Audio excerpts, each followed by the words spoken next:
Bismillahirrahmanirrahim. Assalamualaikum warahmatullahi wabarakatuh. Perkenalkan, saya Ridwan Haris Maulana, kelas 5 dari SD Nabung Kayang. Saya akan mempresentasikan tentang buku yang berjudul Legend Urip Sumoharjo, penulis Dr. Amrin Imron, penerbit Widya Sumber Wijaya.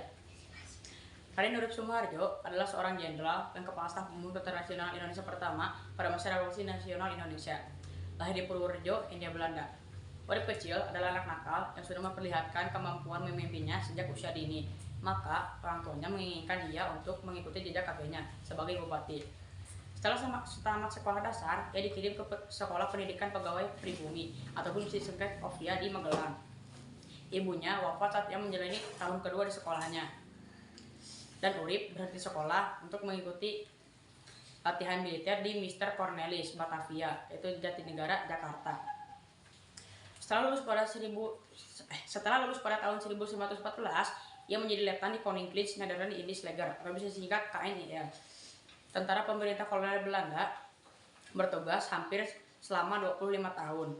Ia ditempatkan di tiga pulau berbeda dan dipromosikan beberapa kali hingga akhirnya menjadi perwira dengan pangkat tertinggi di KNIL. Tak hanya kepada orang Belanda, rasialisme saja, Urip berani main keras. Kepada pembesar pribumi, Urip Sumoharjo juga tidak takut. Di tahun-tahun terakhirnya berdinasti KNIL, misalnya, Urip menunjukkan keberaniannya keberaniannya itu kali ini kepada Bupati Purworejo. Saat itu, tahun 1938, Urip yang berpangkat mayor sudah jadi orang penting di batalion KNIL di Purworejo. Di dalam satu upacara, Bupati Purworejo telah 30 menit. Dan sesuai aturan si bupati pun dilarang masuk ke lapangan. Sang bupati yang biasanya merasa dirinya raja tidak terima. Bupati itu menganggap dirinya lebih berkuasa daripada Mayor Urip. Sementara Urip masih menurut Amrin tetap pada pendiriannya. Karena itu bersilsilah Urip dengan bupati sehingga si pejabat kabupaten itu mengadu kepada junjungannya. Pemerintah kolonial Belanda alhasil Urip pun ditendang dari Purworejo. Atas keputusan itu, Urip pun tidak mau terima alasan. Atasan Urip sesungguhnya sudah menawarkan jabatan dengan pangkat lebih tinggi di Gombong. "Ya, dan pangkatmu di sana dinaikkan menjadi letnan kolonel," kata sang atasan yang pangkatnya sudah jenderal mayor. Urip tak tergiur, bukannya menerima tawaran sang atasan.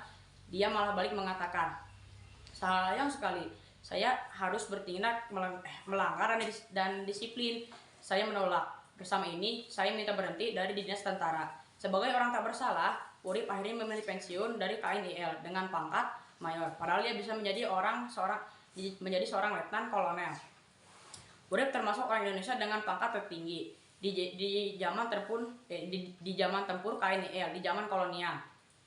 Dan orang Indonesia yang mencapai pangkat letnan kolonel biasanya adalah seorang dokter.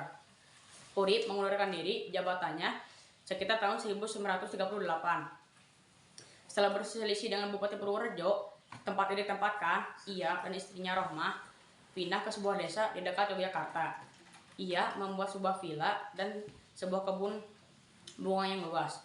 Setelah Jerman Nazi menginvasi Hindia Belanda pada bulan Mei 1940, Urip dipanggil kembali untuk bertugas ketika Kekaisaran Jepang menduduki Hindia 2 tahun kemudian. Urip ditangkap dan ditahan di kamp tawanan perang selama 3,5 bulan. Ia melalui sisa masa pendudukan Jepang di vilanya. Pada tanggal 14 Oktober 1945, beberapa bulan setelah Indonesia memproklamasikan kemerdekaannya, Urip diterapkan sebagai kepala staf dan pemimpin sementara angkatan perang yang baru dibentuk.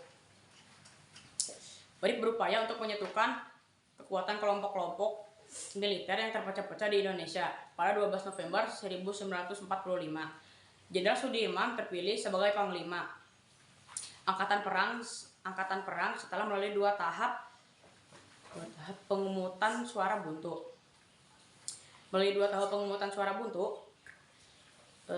Urip tetap menjabat sebagai kepala staf dan mereka berdua sama-sama mengawasi pembangunan angkatan perang pada masa Revolusi Nasional Indonesia. merasa masuk atas kurangnya kepercayaan pemerintah terhadap militer dan manuver politik yang terjadi di tubuh militer. Urip akhirnya mengundurkan diri pada awal 1948. Mengidap lemah jantung, kondisi kesehatannya memburuk dan ia wafat kemudian berangkat. Berpangkat Letnan Jenderal, pada saat kematiannya, Urip secara anumerta dipromosikan menjadi jenderal penuh. Ia menerima beberapa penghargaan dari pemerintah Indonesia, termasuk gelar pahlawan Indonesia tahun 1964. Dan ini hikmah yang bisa saya dapatkan dari kisah itu. Walaupun anak nakal, kalau mau sukses harus berjuang. Sekian dari saya, terima kasih. Assalamualaikum warahmatullahi wabarakatuh.